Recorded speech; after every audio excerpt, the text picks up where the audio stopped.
For the final lap of the Anambra State governorship election, is already on, yes, because all eyes are on what comes out of Ihiala local government. Local government, with more than 148,000 registered voters, holds the ace now as parties and the candidates battle for the last hope. The Electoral Commission, INEC, has also shown great promise as it brings in new approaches to elections. Will a direct winner emerge, or the next governor of Anambra State be decided through a runoff? We'll know pretty soon. I'm Sulaiman. Welcome to the show.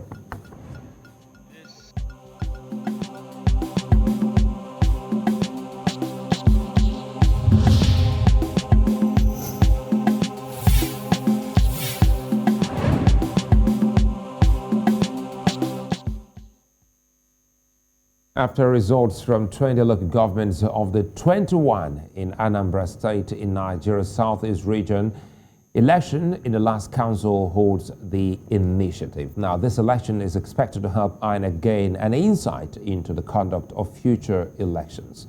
According to many observers, the results of the election have shown that the votes of the people count, with the observed percentages within earlier statistics.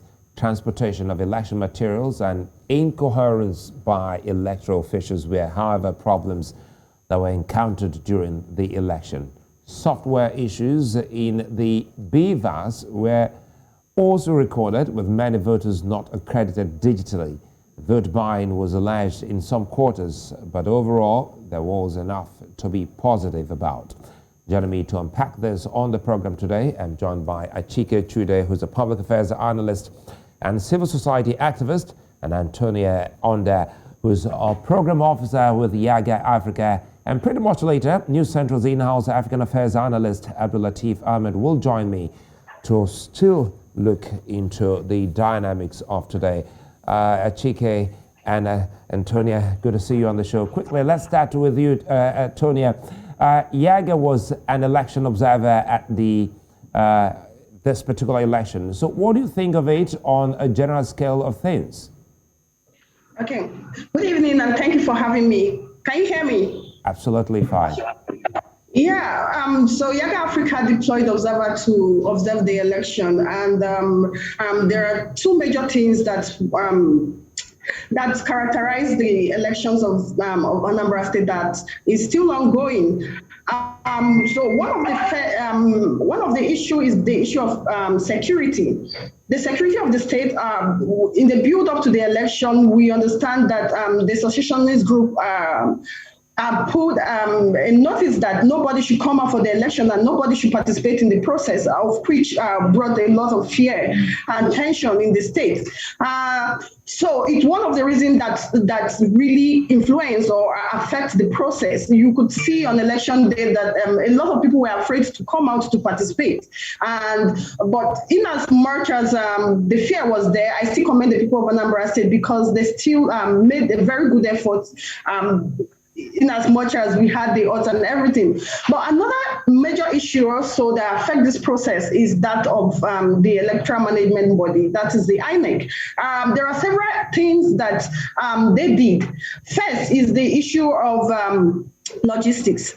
Every election that the INEC do, the issue of logistics keep coming up. You get recommendation from other observer groups given to INEC after every election, telling them about the logistics challenges they always have, which at the end of the day affect every part of the process. And so we could see that because of the logistics, the process delayed in several polling units. And also, the challenge they had with the transportation transportation of the state that they made arrangement with to move these materials to the racks and from the racks to the polling unit on the left. And I had the INEC said that they got disappointed by these people who did not turn up, and at the end of the day, it affected the movement of these materials to the polling unit. Another thing was the expansion of the polling unit. You know, since the new expansion of the polling units that INEC did with the conversion of voting points to polling units. Anambra has about 1,112 new polling units that they did, and this is to curb the challenge of the number of people at the polling unit, and then to help with the management of the election on election day. But yet, INEC could not really move people because the new polling units, a lot of them had no voters or very little number of voters.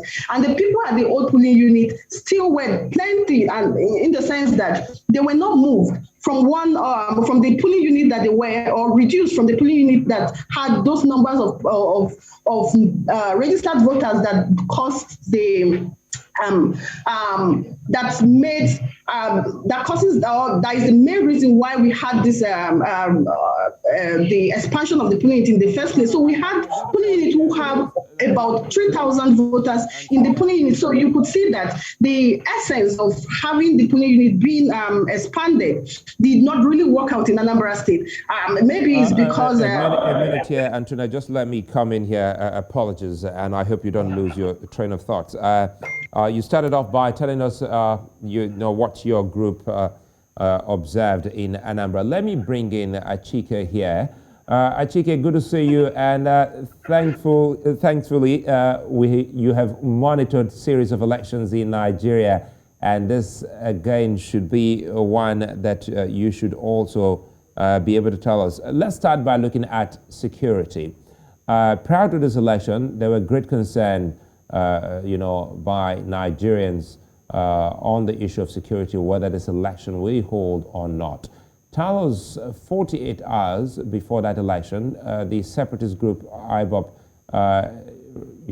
made a U-turn, asking the people that they can go out and cast their ballot. How did that, change the expectations or the dynamics of what we have today in Anambra? Well, let's just say the Anambra did themselves proud because this election unfolded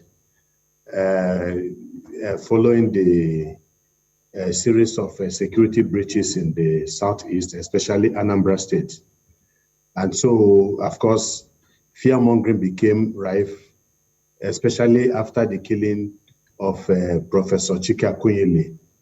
That was like the apogee at the height of the insecurity in Anambra State. And so there were very dire warnings about what would likely happen in that election. But 3 weeks before then, we were in Awka, Anambra State, on behalf of the Nigeria Civil Society Situation Room, where we caused to be gathered different civil society organizations in the entire Southeast. And the topic of discussion was the election taking place in Anambra State. And I think we emphasized to every single person how important, how imperative it is that we're able to mobilize the people in Anambra State and to get them out of their houses to come and exercise their franchise, because ultimately it is about their state, and they have a duty really to be involved in their political processes. And so, and 3 weeks, before that election, the whole place, it was surprisingly calm and cool. I mean, I came in through Asaba, Onitsha, that is supposed to be a volatile spot, and then there was absolutely no problem. We went back and then came back again, and then we expected it was again. There was no security issue, and so of course, obviously, the government had talked about deploying over 30,000 or 35,000 or 40,000 security personnel. And it was not just because it was something that is peculiar to Anambra State. People tend to forget that for quite some time now, where you have off-cycle elections, that has been the usual deployment of security forces, which in itself is not good, because we have done about 21, 22 years of unbroken democracy. So you will think that with each succeeding year that we are going to continue to have a drawdown on the military, the number of security personnel that we use during the election, but that is not the case. Of course, Anambra State became a peculiar issue because of the separatist issue you talked about, and then the IPOB, decision at the initial stage to threaten people who will go to the polling booths.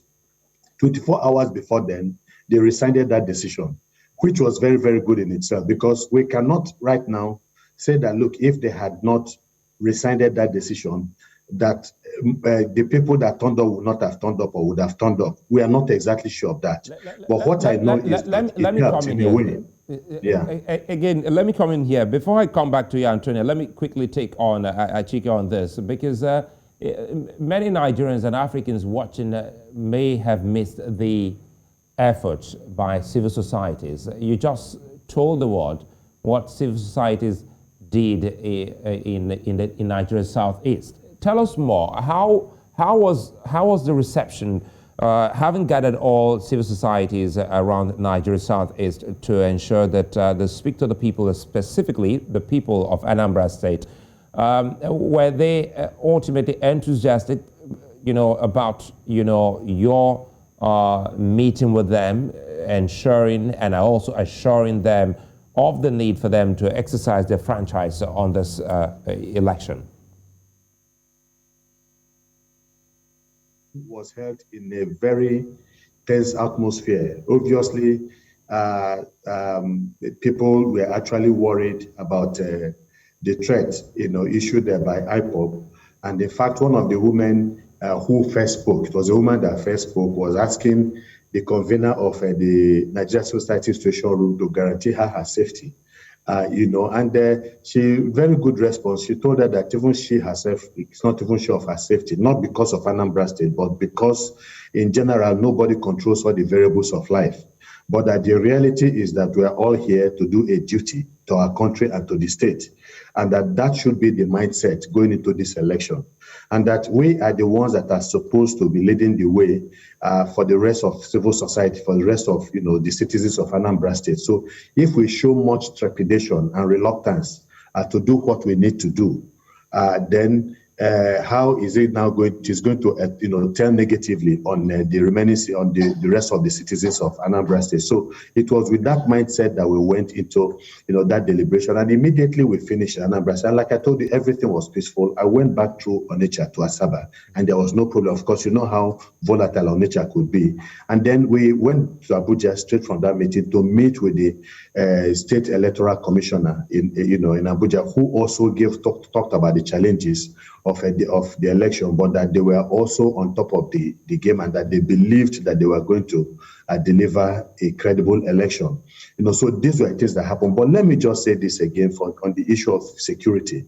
It is not just civil society organizations that played key roles. I want to believe that there are so many other groups within Anambra State, the elders, the religious leaders, the traditional institutions, because we understand that they were engaging some of the non-state actors that were active in Anambra State to impress upon them the importance of that election, because ultimately, if the people of Anambra State do not get to decide who becomes their governor, then perhaps other people outside of Anambra State will take that decision away from them.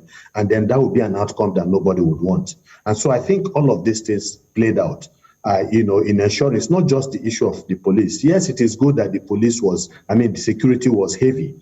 But I want to believe that some of these non-state actors, the mischievous ones, have the capacity to cause one or two problems in different parts of Anambra State, maybe in some, spots that are not exactly hot, maybe in isolated areas. But also, it would appear that they adhered to the advice of these people who had engaged them. And then that is why, we had the kind of election we had. It didn't happen miraculously, it didn't happen on its own, but there was a lot of work that went into ensuring that Anambra will have a smooth and free, violence-free election.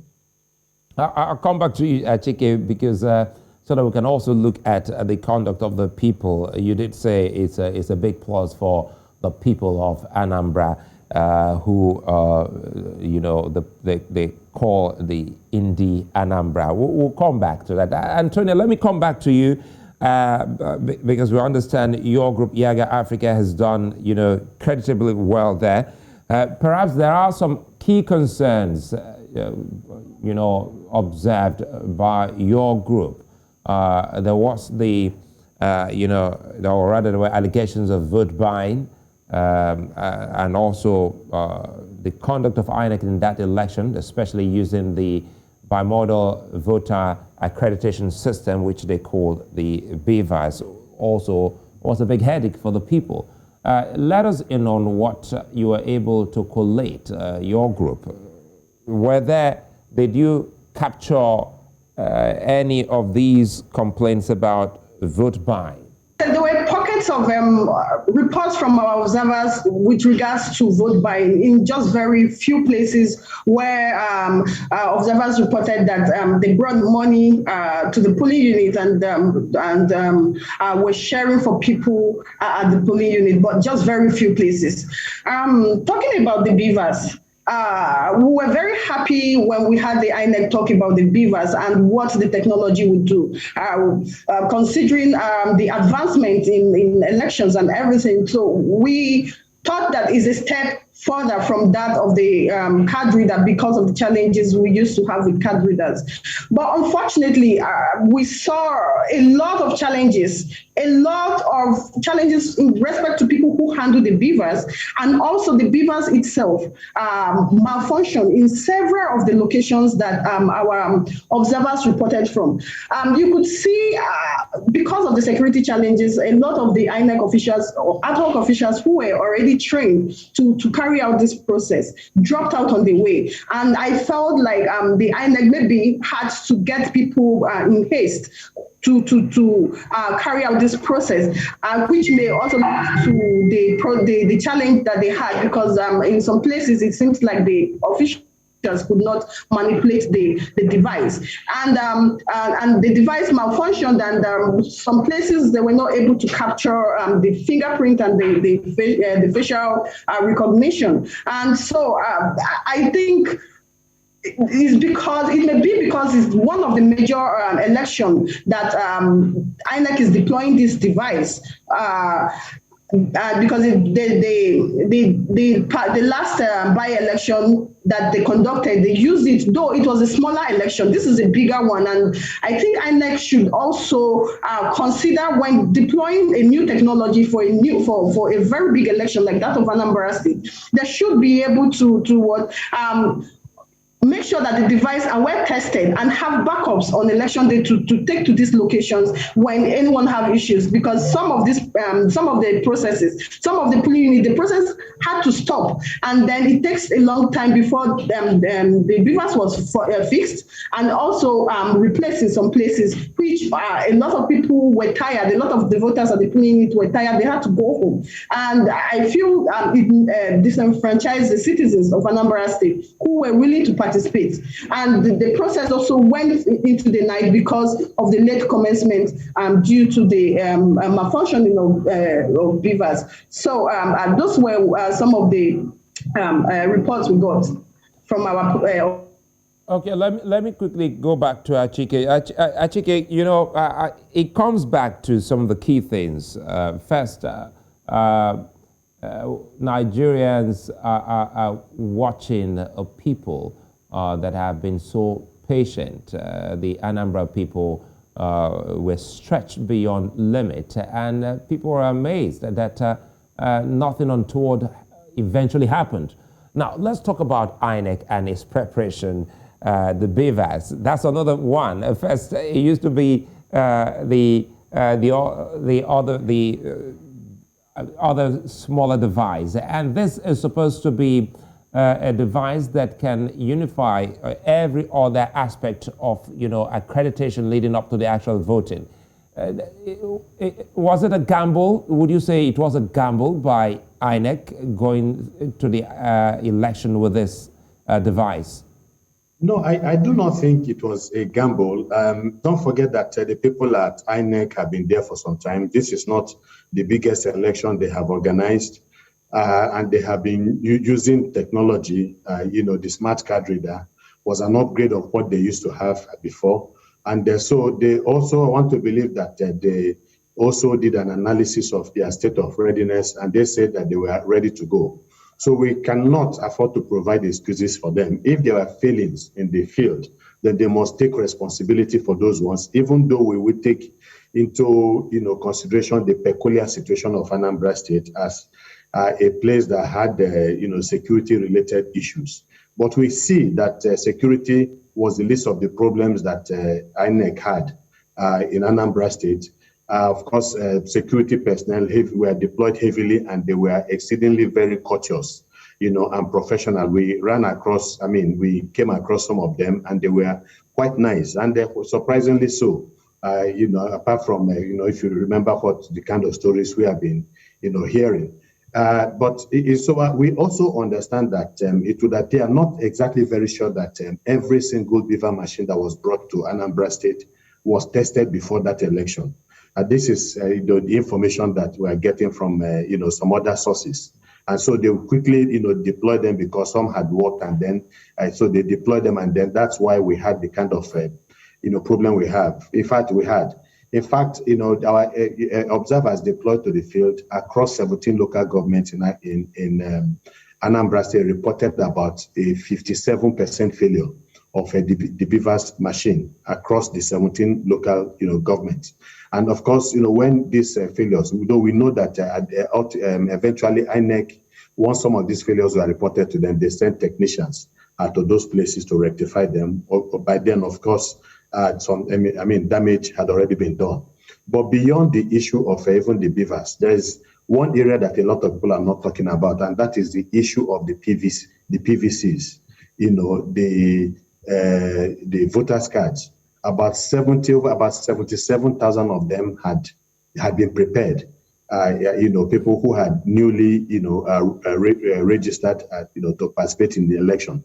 And you'll be surprised. It's not surprising to know that I think that's out there in the public space that these PVCs were only given to the local INEC offices about 4 days to the election itself.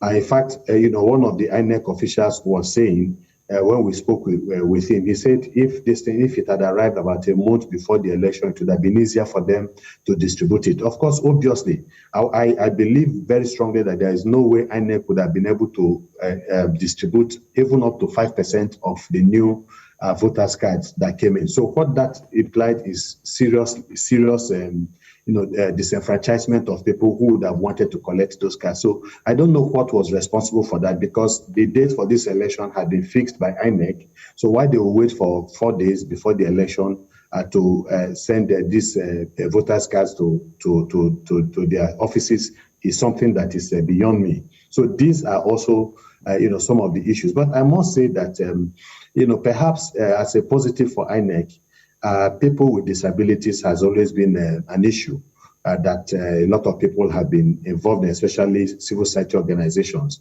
I think they were quite friendly in terms of access to people with disability, the polling units. A lot of them were quite accessible to them, and they made sure that vulnerable people, pregnant people were pushed to the front of the queue, and then the elderly were also given preferential treatment once they arrived at the polling unit. So I think these were also some of the good things that happened. But for some of the failures, yes, the issue of logistics, they will tell you that they've been beaten before, so once beaten, twice shy. But I remember that a day before the election, we went to the local government council in Oka, and then as we were there, we began to see a lot of these NURTW transporters driving into the compound, and I was happy. I said, well, maybe we're not going to have the disappointments of the past. Now, this is just Oka. I want to believe that the same thing happened with all the other local, government areas. So now that people are beginning to talk about failure of,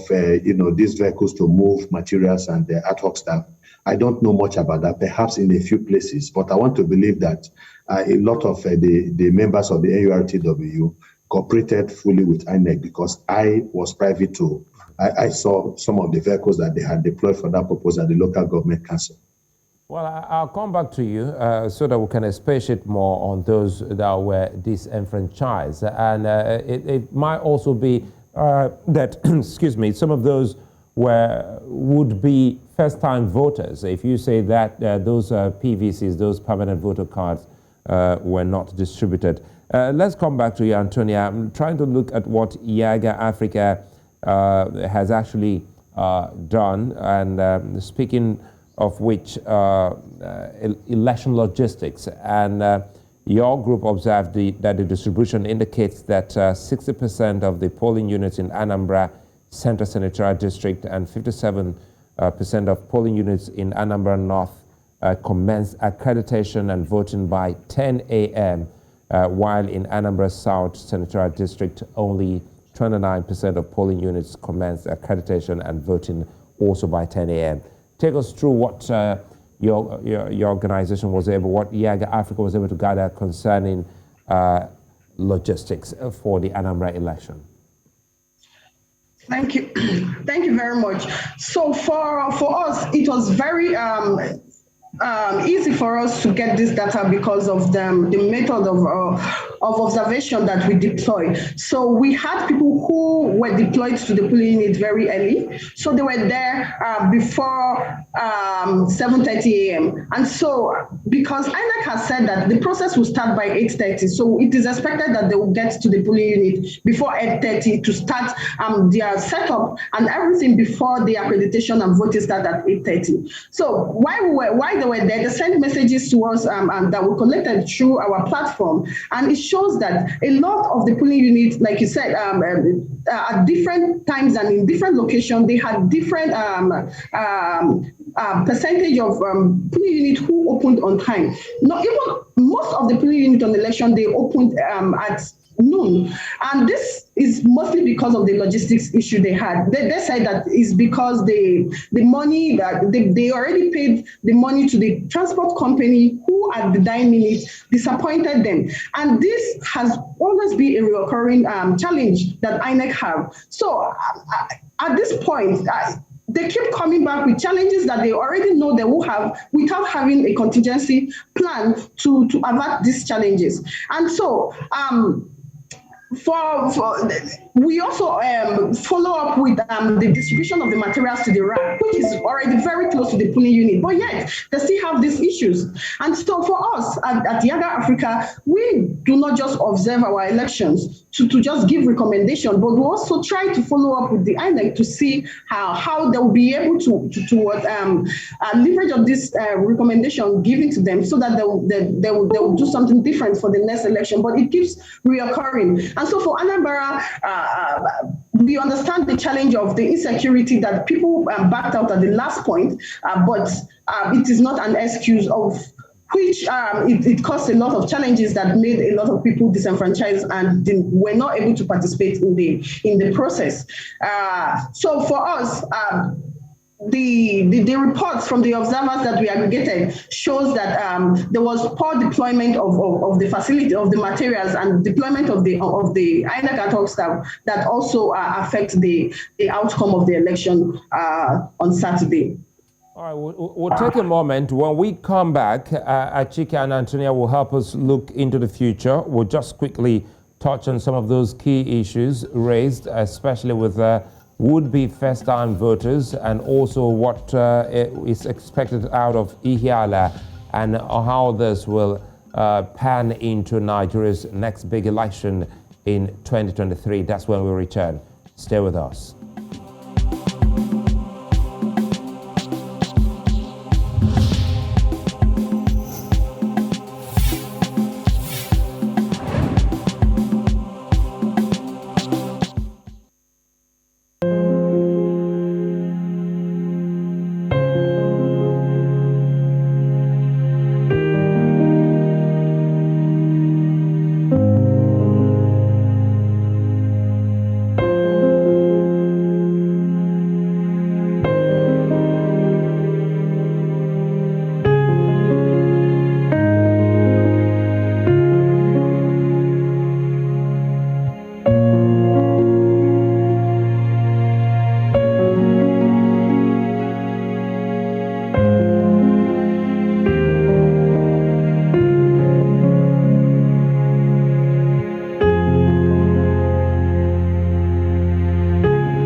At about now, the collation of results in Anambra State is ongoing. Recall that the rerun, or rather the supplementary election held today, November 9, and in the local government area of Ihiala. So the final lap of that election has been a little bit slow and sluggish. That's according to some election observers and electorates.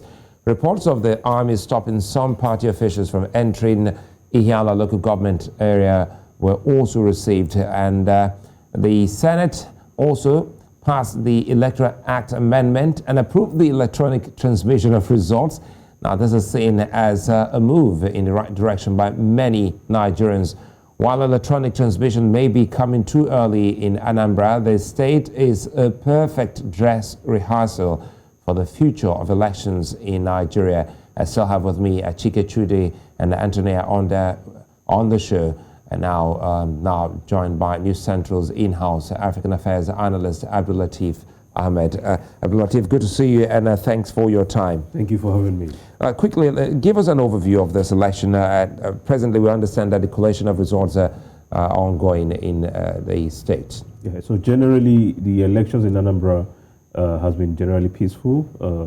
There were fears initially that the high stakes, the fact that there were threats of violence and people being stopped from, having to vote may mar the elections. But in the run-up to the elections, the alteration of security arrangement in the state by the IG of police also sent in some fears, across the state. However, going by what happened across all the local governments in the state, the fact that we did not hear of incidences of ballot snatching and violence or intimidation of either security personnel or ad hoc officials shows that, by and large, the election has been peaceful.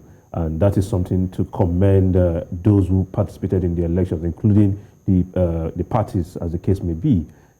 However, because elections could not hold immediately, in Ihiala and one other local government, it had to be postponed to Tuesday. Again, the feelers we have so far shows that the election has been largely peaceful, even though it started late, and therefore, by and large, the outcome of the election is what we are expecting so far. So the collation and the announcement is ongoing at the moment. Well, it looks like, we're trying to put a finger on why this has been so, because is it about the people or about the security or the resolve of people that have been held back by so many other things which close watchers have analyzed as, disenfranchisement as one of the key things encountered by these people. And again, looking at how the government at the center is being looked at by the average Anambra person. So what could be the reason why Nigerians are excited about this election that is being termed so far as peaceful? Good. One of the things that we must look at are the stakes. All the parties are fielding people who have shown to be very informed and very fit for governing the state. They come with a lot of pedigree and credentials. However, because Anambra State has been traditionally an APGA state, the Igbos see APGA as, Anambra is APGA and APGA is Anambra. They seem to be very much comfortable with APGA itself, which was the governing party in that state. However, because of the initial fear that there may be threats of violence and all of that, people have decided to stay back.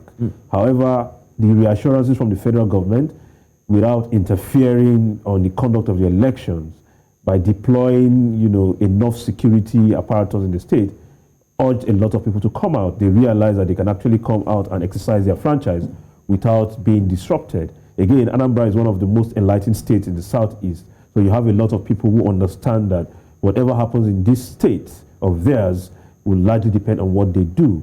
So when you look at the voter behavior in the past few years and what you have now, it is not much different. So it means that regardless of the threats, the fact that we had the deployment of police and security apparatus in the state in good time, with INEC observing, situations and, interfacing with the security operatives, as the case may be, helped us ensure that the election ran smoothly.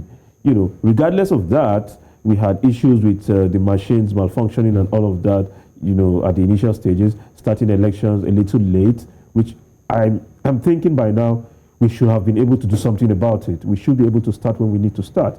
We had people complaining about the fact that the elections were starting late.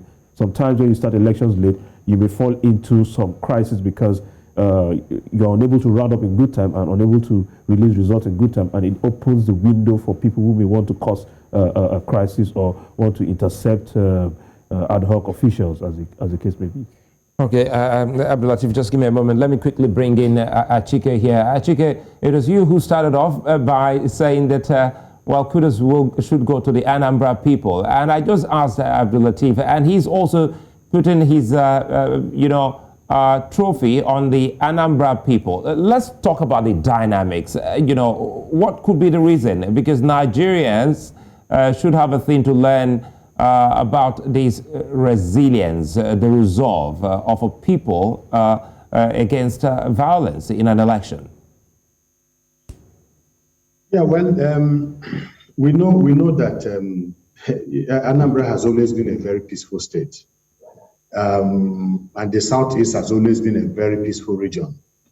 Apart from the happenings in the past few years, and all of these issues have their origin at the center of central politics in this country, the politics of Nigeria. So obviously it has also caused some issues in the Southeast. Of course, we know about the actions of the federal government in the past few months with regards to the attempt by the federal government to curb the level of insurrection activities or secessionist activities, and that has made Anambra such an unsafe place. And it is that brought about the level of apprehension and tension that we had in the East. But the reality is that we have seen the best of Anambra State. This is what Anambra State has always been about. It is a home for all, and we have never had issues where, like I said, it's a new phenomenon. This unease, this insecurity that is going on in the Southeast, and of course, there is this saying about the Igbos that they are not destroyers, they are builders. Wherever they go to, they like to develop, they like to build, and so that has followed them everywhere. So it has been a matter of worry. That back at their own base, that there is no peace, there is instability, there are killings that are going on unabatedly. Though people will tell you that a lot of these killings that are going on in Anambra State are not being done by indigenes of Anambra State, that Anambra people will not kill themselves. But regardless of that, even if they are not involved in it, then they must look for a way to fish out the people that are behind this. Obviously, there are political issues that and differences that are yet to be resolved. And of course, that even when a new governor comes in Anambra State, of course, it will provide new opportunities for the government to engage with these people, whoever they are. But it does not resolve the socio-political contradictions that have made the Anambra State and the Southeast, and indeed the rest of the country, unsafe. So there is a lot that needs to be done, even by the new political leadership that would come in place in Anambra State. But I think the people have done well. Of course, the Anambra people have been notorious for not turning up in their huge numbers in the election. That is not good, and that has to change. Of course, you could also make the argument that it's a Nigerian issue, this apathy. Of course, there are all kinds of reasons that are responsible for that. People are being disillusioned by their political elites, by the lack of proper, effective governance that they have had all over the country. But in Anambra State, that's where you have the peak, the culmination of voter apathy. So somewhere along the line, I was just telling some people the other day that if we can have as much as 10% of the votes cast, or 10 to 15%, then you would say it's a relative success, relative in terms of the contest that led to the election taking place in Anambra State at this particular point in time, but something must be done also. There must be a way of reaching out to the people of Anambra State to get them to engage more with the politics of their state, because ultimately, Anambra State, some people will tell that they have a date with destiny. It is the gateway to the east, and people have made the argument that if they can get it right, then other states in the southeast would also follow. So that's why it would appear the people of Anambra State, I think they're also making a statement too. Enough of the violence, let them engage within the politics, and with the right kind of engagement, hopefully, then they will now get it right with the politics, and then the issue of insecurity hopefully will be a thing of the past. But it is something that everybody, has to work on, both at the level of Anambra State and the Southeast, and even at the federal level. We need to have a new kind of thinking when it comes to some of the various agitations and insecurity that are plaguing this country. All right, then let me quickly bring in Anthonia. Anthonia, some of the key things raised by more like commendation by Achike has to do with people with disabilities.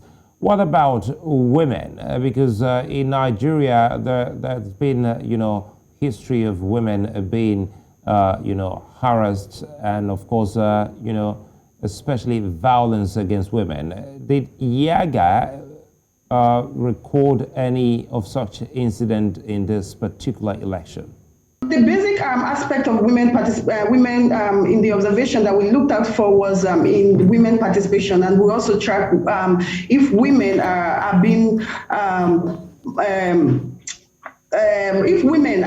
threatened or women are being violated during the electoral process. But we did not record women participation as such. We had, women violation as such. We only had one of our observers where the husband did not allow her to deploy because of, though he said this because of the security. And so those were the pockets of things. This generally, the way we thought this election would be, there would be in aspect of security, violence, and all, it didn't turn out to be like that. So we didn't really record violence against women or targeted specifically at women at the process of the elections that was just conducted. And Anthonia, what about compliance with COVID-19 protocol? Because this is an election holding in a pandemic. Yes, we also looked at that at the polling by INEC. INEC guideline says that for anybody who comes to the polling unit to vote must have their face mask on, and there should also be a form of provision for hand sanitizers and other sanitization or facilities for people to do that. Yes, our observation also shows that the INEC officials in some places complied with that guideline put in place by INEC, but not in all of the locations that we observed. I'll come back to you, Achike, before I come to Abdul Latif. Achike, the first time Nigerians saw this from INEC was during the Onda State election, and that's the INEC Results Viewing Portal. Have you been able to access this, and how do you think this will play out in Nigeria's 2023 election? Yes, I think it was before Ondo State. I was in Ondo State. Before Ondo State, it was, it took place in the U. It was used, I think, a modified version of it in Edo State. I think you're talking about the ZIPAC. Yes, it was Ondo before Edo. Yes. So obviously this is a modification of that. And I tell people that, look, we are in the 21st century, and so you want to conduct an election in the 21st century with 21st century technology, and that is what we are doing. And but you see, there's something a lot of people might not have taken notice of, and that is the fact that when the former INEC chairman was leaving, Atahiru Jega, he was exceedingly very bitter about the political class, and he held them responsible for most of the crisis that was going on, that bedeviled the election in this country. He said that they would they are deliberately undermining elections in the country. And so what the use of technology does is that it disempowers the politicians. It takes a lot of initiative and powers for mischief away from them. You can imagine a situation where, and that's why, for instance, in Anambra State, the issue of ballot snatching was no longer, really an issue. It used to be a major issue in elections that are held in this country. Because when you want to cripple the electoral process, all you need to do is just to seize, the ballot papers and make sure that they are not counted, especially when you feel that your candidate is losing. So that is no longer the case. And the positive part about it is that the politicians do not even have to spend so much money employing thugs and election riggers in that process. So it pushes them to a point where they now have to do their part to influence people, to convince people, to sell themselves to the people, because they know that ultimately at the end of the day, with the kind of electoral process that we have, they do not have the kind of unwholesome, powers that they used to have all this while. And so in a way, ultimately, it's a win-win situation, but most importantly, it keeps people safe, because once you introduce thuggery, an undesirable element in the electoral process, the possibility of people getting injured or being harmed and maimed or even killed in the process is always very, very high. So the use of technology in a way has crippled them and now made it more difficult. And I think it's a beautiful thing. The only thing that people need to do, INEC needs to do, of course, people will talk about the problem with technology, the fact that there are people out there who will look for a way to hack into their system. So they must make sure that they have all the safety protocols in place, that they can be a step ahead of dubious elements who might want to go into the system. And then again, even where you now take out ballot papers, for instance, from a particular maybe local government, and you bring it to another local government, every single INEC ballot or ballot is unique to the particular place it was originally destined for. So if you now take it from there, you want to stuff it into another ballot somewhere else, it's not going to work. So these are some of the, the initiatives and based on technology that INEC has actually, brought to the fore. And I think it is good. It can only get better. The only thing is that some of the excuses that they have been giving us must stop. They cannot. It's not as if we will not have one or two glitches in an election, but is it 2% or 3% or 4%? When we have about maybe 15-20% of some of these glitches, then it becomes a problem and an embarrassment to INEC. So they must minimize some of their failings. All right, okay. Let's bring this to Abdulateef in-house here to see how we can wrap this up quickly here. Abdulateef, listening to Achike and Anthonia of YIAGA Africa and the conduct of INEC, looking at the people of Anambra State, Africa is watching. Already we saw, a few elections on the continent just recently. Can Nigeria, with what you've observed in Anambra, can Nigeria have a peaceful process in 2023? Yes, absolutely. Even if we can see that part of the reasons why Anambra election went smoothly was because of the deployment of security officers, we also see that the political elite, the political class, were not willing to turn everything into a fight for all thing where it has to be, I must win, I must win. So there was a general understanding that it's an election, it does not need to resort into violence and all of that. So politicians can learn that it doesn't have to be, you can win now and then lose some other time. It's not, a do or die affair. That is one. Secondly, it's a continuous learning process. INEC would have learned a few things from, the conduct of the elections and will be able to prepare, we hope, will be able to prepare ahead of 2023. One of the things that helped INEC so much in this election is the fact that it prepared early enough. However, as we approach 2023, we should understand that one of the reasons why the electronic component of this election was having glitches is because of the absence of network in certain parts of, Anambra State. Again, if you consider the fact that we've had communication breaches in parts of, say, Kaduna, Sokoto, and Zamfara, in recent times, and then the destruction of some of these national assets in the northeast, then we have to be very mindful ahead of the next elections, because these are areas where you have huge votes coming in, and then if you are disrupting signals from all of these points, it can tilt election in any direction unexpectedly.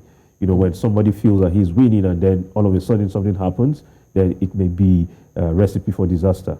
So these are some of the issues, some of the areas where we need to learn. But again, the issue of security, which is key here, which you also highlighted, do you think Nigeria has the capacity to deploy such, strength of personnel to keep watch over that election?